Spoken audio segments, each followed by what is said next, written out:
Hey everyone, I'm Dan Sege from Hydro Ottawa, and I'll be hosting the ThinkEnergy podcast.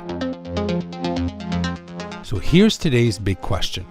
Are you looking to better understand the fast-changing world of energy? Join me every 2 weeks and get a unique perspective from industry leaders as we deep dive and discuss some of the coolest trends, emerging technologies, and latest innovations that drive the energy sector. So stay tuned as we explore some traditional and some quirky facets of this industry. This is the ThinkEnergy podcast. Hey everyone, welcome back. This is the ThinkEnergy podcast. If you're following energy trends around the world, you've likely heard about energy storage. It's a big topic and there's a lot to unpack. While there are many types of systems to store energy, I think it's easiest to think of energy storage as the battery that you use to capture energy when it's produced, so you can use it at another time, perhaps when energy isn't available, like during a power outage. With renewable energy continuing to grow in Canada, where does energy storage fit?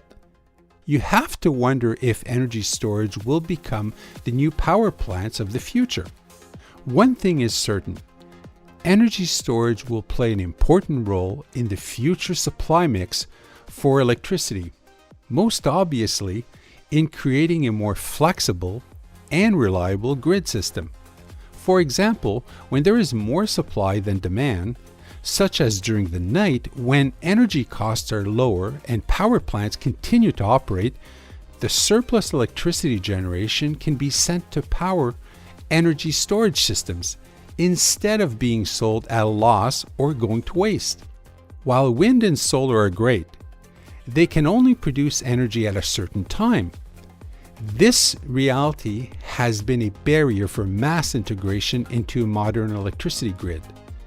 Since the constant availability of reliable power is paramount to the country and our economy, a complementary technology like energy storage could help fill the gap for managing today's renewables.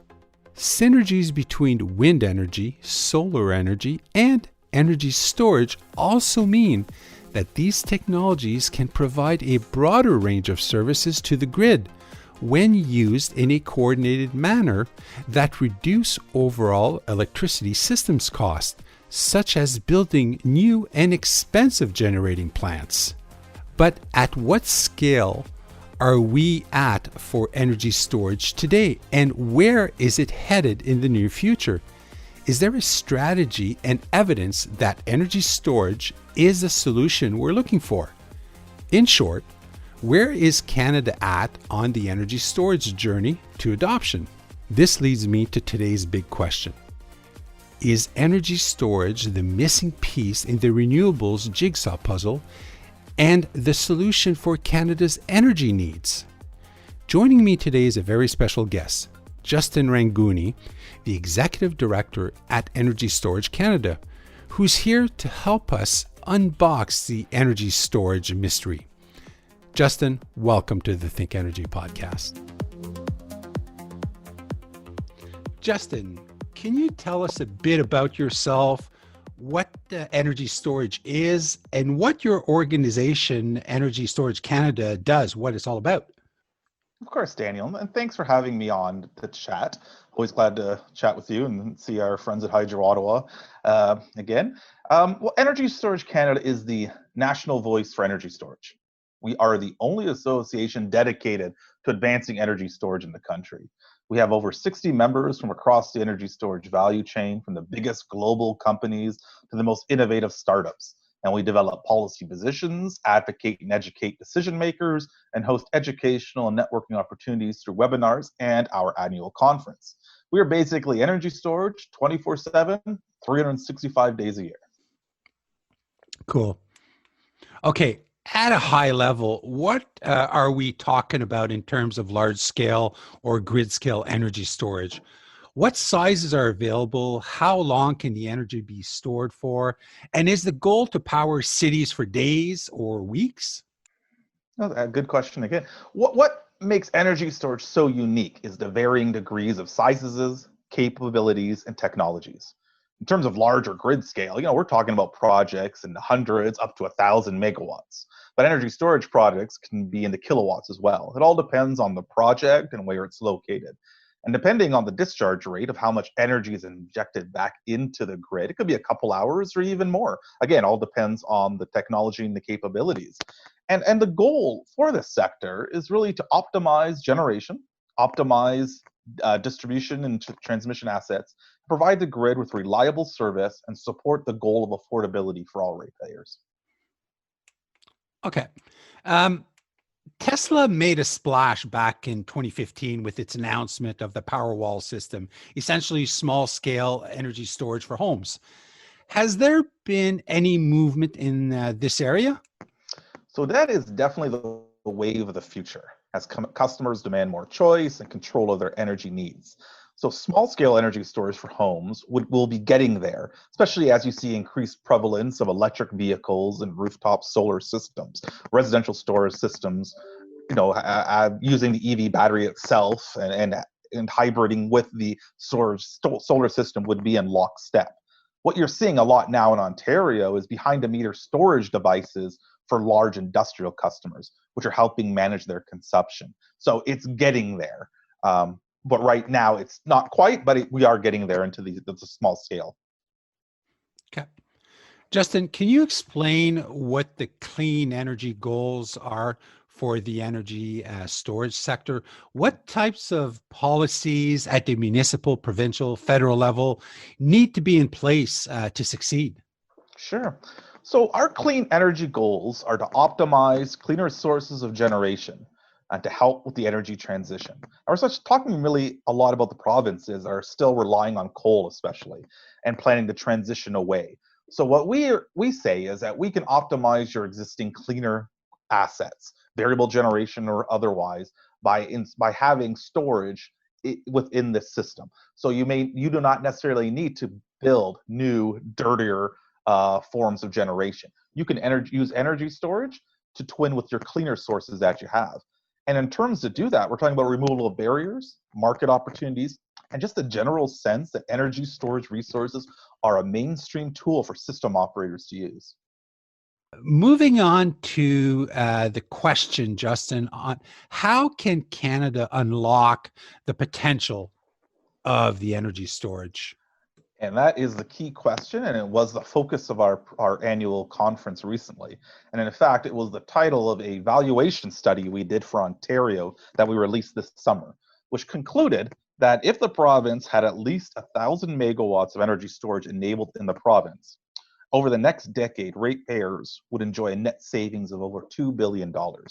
And to unlock that potential, again, it comes down to the removal of regulatory barriers to fully enable energy storage and its value offerings and the creation of market opportunities. And again, for system operators to start to see things a little differently, see energy storage as a tool to be used. And that can be applied to the distribution side as well, that instead of traditional poles and wires or traditional generation sources, that you look at energy storage, which is a bit of a jack of all trades or a Swiss Army knife to provide various service offerings for you.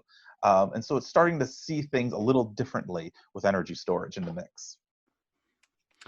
Now, the Canadian government recently announced a $10 billion infrastructure investment plan and specifically mentioned it would support both renewable and energy storage. What are your thoughts on the government plans? So we are very supportive of that. We're supportive of anything that comes from the federal government in terms of helping with the economics of energy storage projects or helping to facilitate energy storage projects across the country. So with the announcement from the Canada's Infrastructure Bank, which is about a $2.5 billion funding initiative, we are very supportive and we look forward to working with the CIB on details. And we are looking forward to an upcoming federal budget, which we hope will include even more funding opportunities, grants, other types of programs for energy storage going forward. Okay.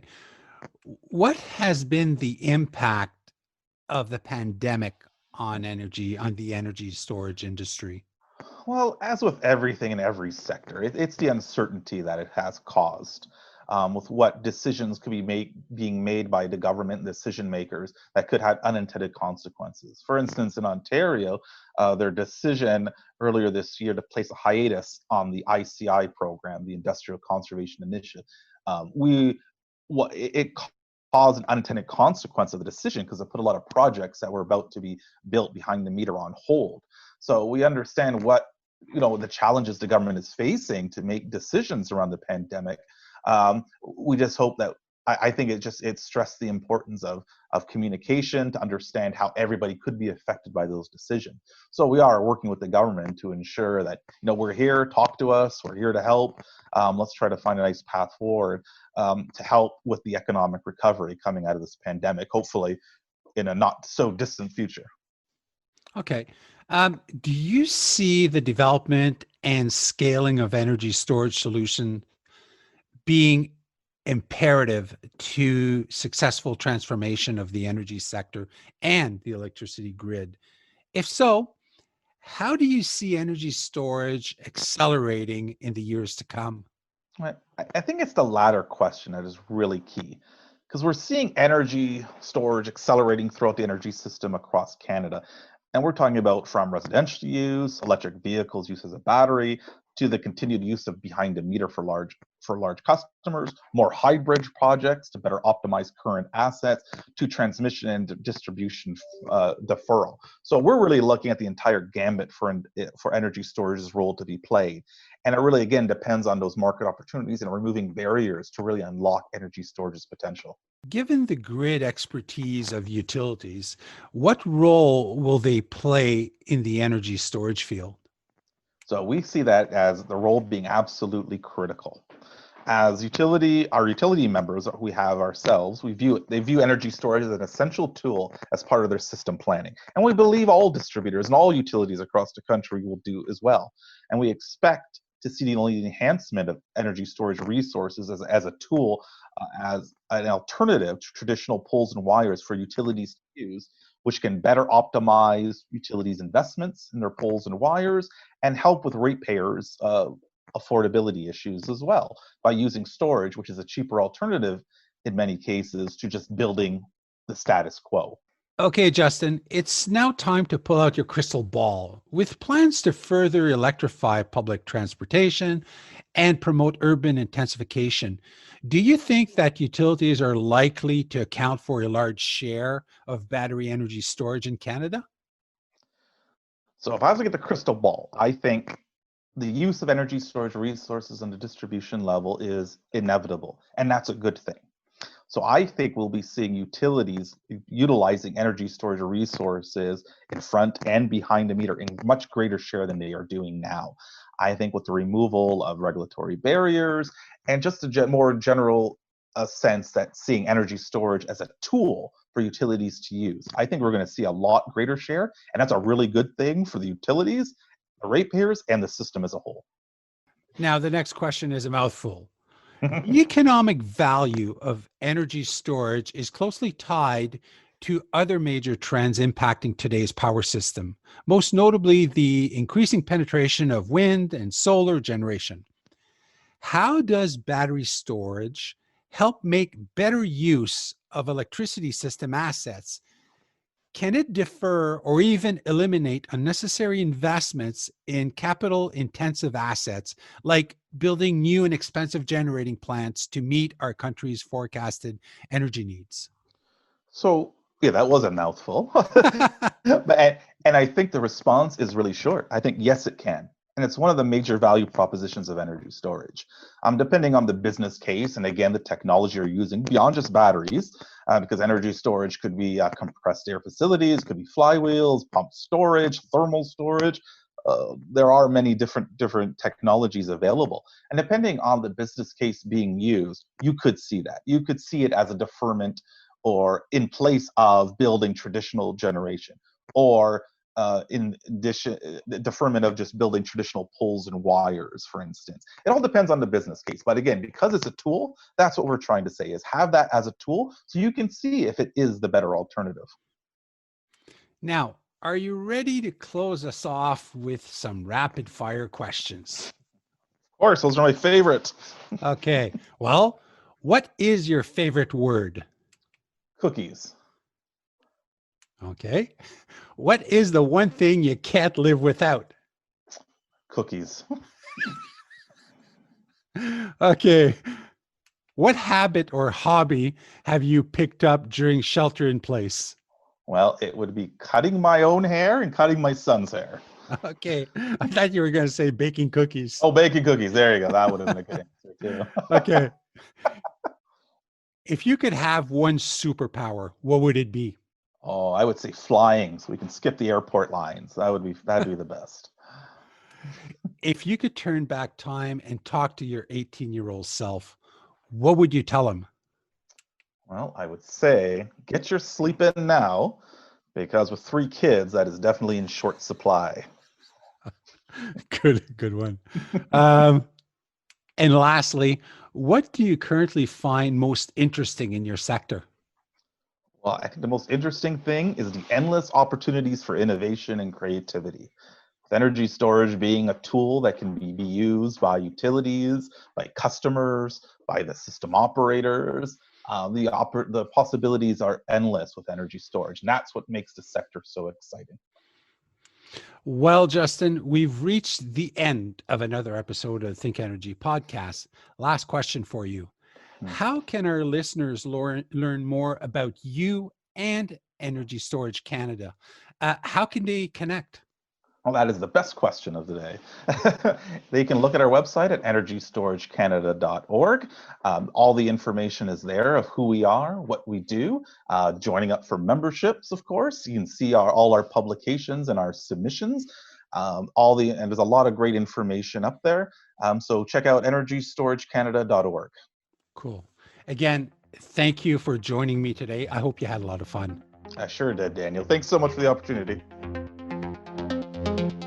Thank you for joining us today. I truly hope you enjoyed this episode of the Think Energy podcast.